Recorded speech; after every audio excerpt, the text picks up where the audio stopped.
অথচ আমরা প্রত্যেকেই কোনো কোনো গন্তব্যের স্থায়ী বাসিন্দা।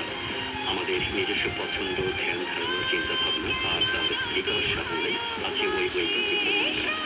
আগামীর সময় যেন সুন্দর হয়, হয় প্রতিকূলে সুশোভিত, অথচ প্রকৃত মুহূর্তে শুভ হোক এই কামনায় বিদায় করছি আপনার মঙ্গল থেকে।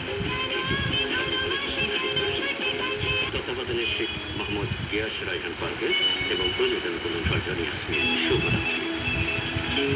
বাংলাদেশ বেতার রাজশাহী আমাদের আগামীকালের অনুষ্ঠান পরিচিতি শ্রম আইন ও শ্রমিকের অধিকার বিষয়ক পত্রিকা রাজশাহী।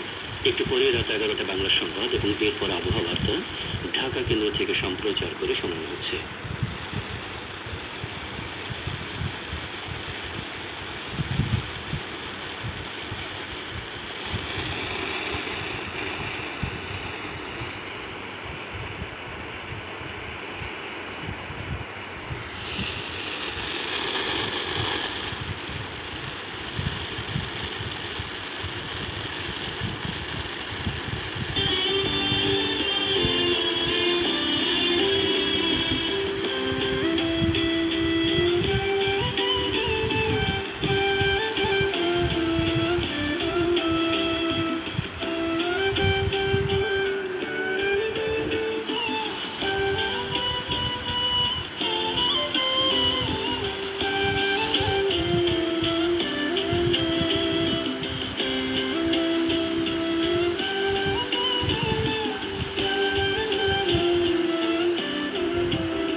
আসসালামু আলাইকুম।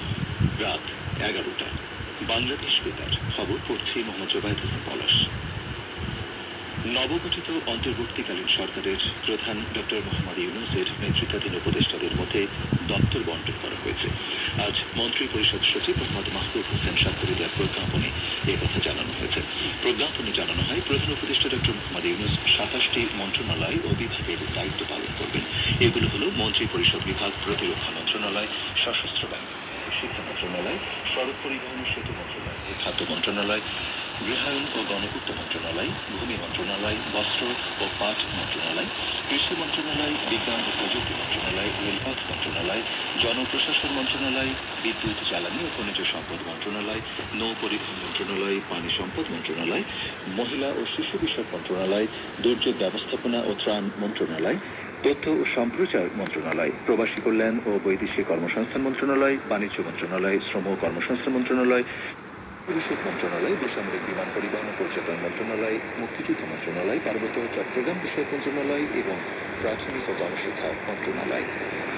এছাড়া অন্যান্য উপদেষ্টার মধ্যে সালেহ উদ্দিন মন্ত্রণালয়,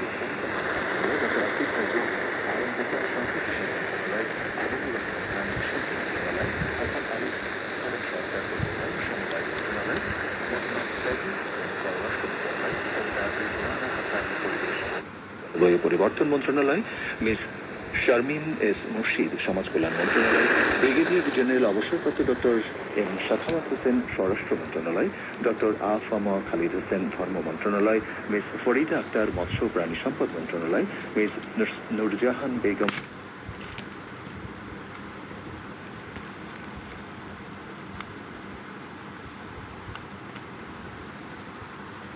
মন্ত্রণালয়ের দায়িত্ব পালন করবেন। দেশে শান্তি শৃঙ্খলা ফিরিয়ে আনার পাশাপাশি অর্থনীতিকে সচল করাই অন্তর্বর্তীকালীন সরকারের মূল চ্যালেঞ্জ বলে জানিয়েছেন সদ্য দায়িত্ব নেওয়া অন্তর্বর্তীকালীন সরকারের অর্থ পরিকল্পনা মন্ত্রণালয়ের উপদেষ্টা সালেহ উদ্দিন আহমেদ।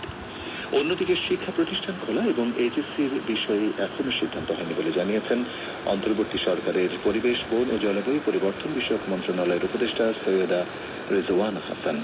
এছাড়া আইন বিভাগ, বিচার ও সংসদ বিষয়ক মন্ত্রণালয়ের উপদেষ্টা ডক্টর আসিফ নজরুল বলেছেন, তরুণদের ত্যাগ বৃথা যেতে দেওয়া যাবে না।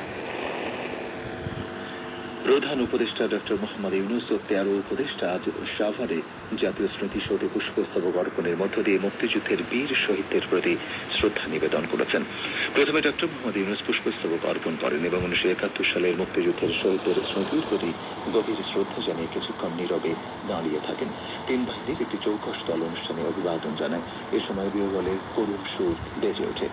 নবগঠিত অন্তর্বর্তীকালীন সরকারের উপদেষ্টাগণ, তিন বাহিনীর প্রধানগণ এবং ঊর্ধ্বতন বেসামরিক ও সামরিক কর্মকর্তারা এ সময় উপস্থিত ছিলেন।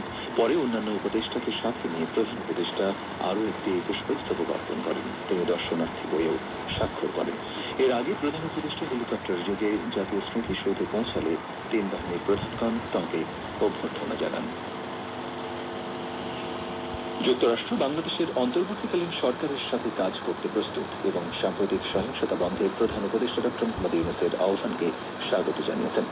মার্কিন পররাষ্ট্র দপ্তরের মুখপাত্র ম্যাথিউ